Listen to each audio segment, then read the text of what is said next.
Sintayong isunya di media sosial rame banget. Katanya. Wah.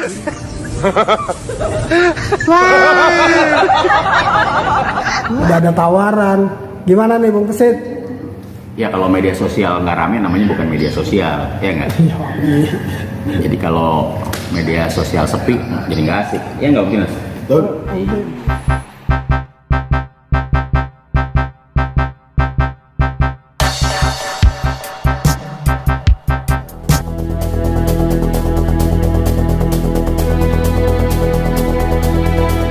Yang jelas yang pertama bisa ngebuat para pemain fokus juga siap, bisa ngebuat pemain-pemainnya juga terus disiplin di lapangan, bisa menerjemahkan apa yang diinginkan oleh Sintayong. Terus yang paling penting sih bisa menularkan semangat juang yang dimiliki oleh Sintayong dipraktekkan sama pemain-pemain ya. Apaan soal Sintayong? Iya.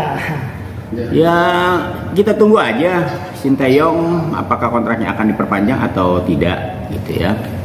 Tapi kalau saya sih melihat pantas lah dia untuk diperpanjang kontraknya, walaupun memang belum memberikan hasil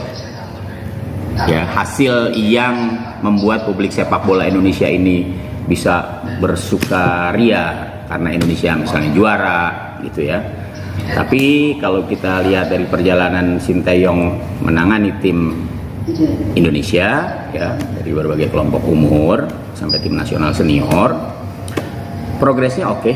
Di mata saya progres Sintayong oke, dan dia sudah bisa menanamkan pondasi ya bagi tim nasional Indonesia untuk kemudian dibangun nih, kasih waktu lagi ke depan untuk membangun supaya tim nasional Indonesia yang progresnya sudah terlihat signifikan ini terus dipoles. Ya memang belum bisa kemudian disuruh cepat-cepat merebut juara begitu ya, apalagi di Asia.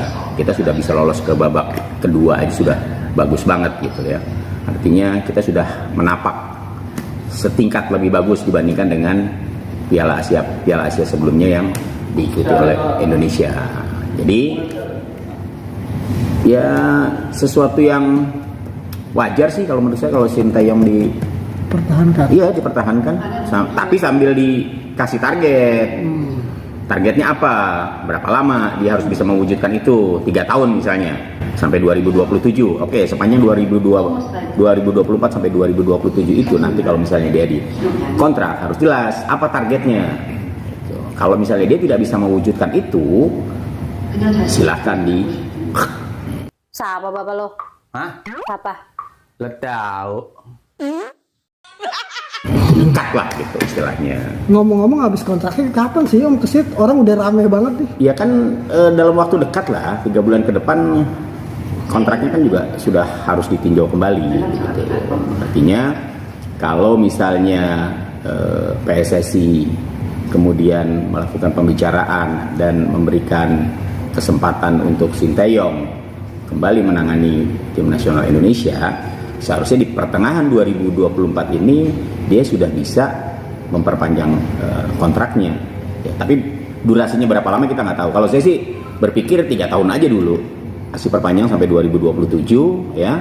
Sepanjang itu apa target yang dicanangkan oleh PSSI, ya kemudian dilihat targetnya juga harus jelas.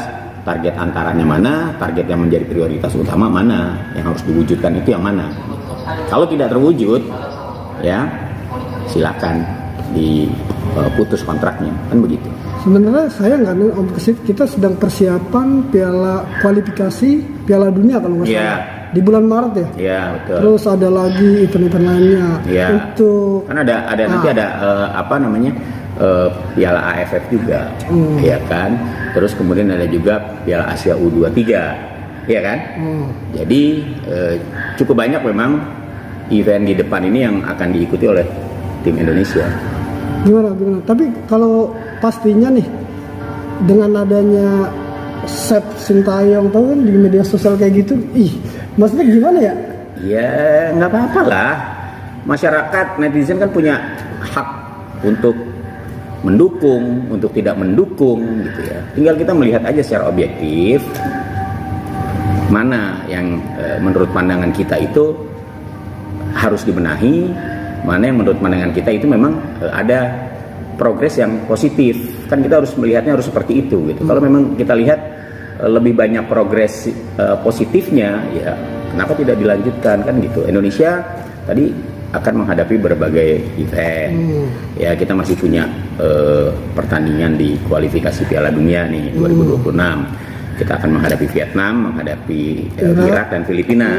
Ya kans untuk bisa lolos ke fase berikutnya, saya pikir cukup terbuka. Kan ada 2 tim dari Asia Tenggara, ada Vietnam, ada Filipina. Ya, kita harus bisa merebut kemenangan dari laga-laga itu. Menghadapi Vietnam kita harus bisa menang. Kemarin aja di Piala Asia kita bisa menang. Maksud sekarang nggak bisa menang. Kalau sebelumnya kita hanya puas bermain imbang 1-1 menghadapi Filipina pada saat tampil di kandang lawan, ya besok pertemuan berikutnya harus dilibas itu Filipina. Kalau kita lawan Irak di pertemuan kalah pertama, itu kita kalah. Di pertemuan berikutnya di Indonesia harus digeber Irak itu, sehingga kans kita buat lolos ke babak berikutnya itu sangat terbuka. Bung, kalau dilihat strategi paling jitunya Sintayong saat pertandingan di mana dan kapan? Yang terbaru aja lah ya, kita nggak usah terlalu jauh. Misalnya di Piala Asia kemarin saya pikir penampilannya oke, ya. Pertandingan lawan Irak oke lah, kita dari prediksi di awal bakal sulit. Pun demikian dengan lawan Jepang, ya.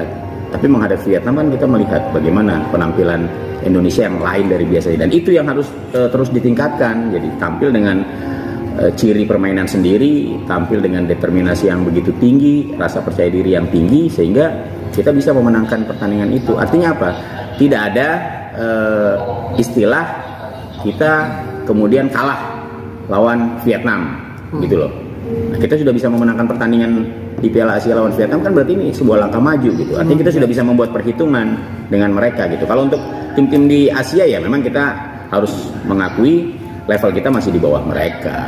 Level kita masih di bawah Jepang, masih di bawah Irak. Tapi kita sudah menatap untuk bisa maju setapak demi setapak, sehingga kita nanti diharapkan dalam beberapa tahun ke depan sudah bisa menyamai level mereka, kan gitu.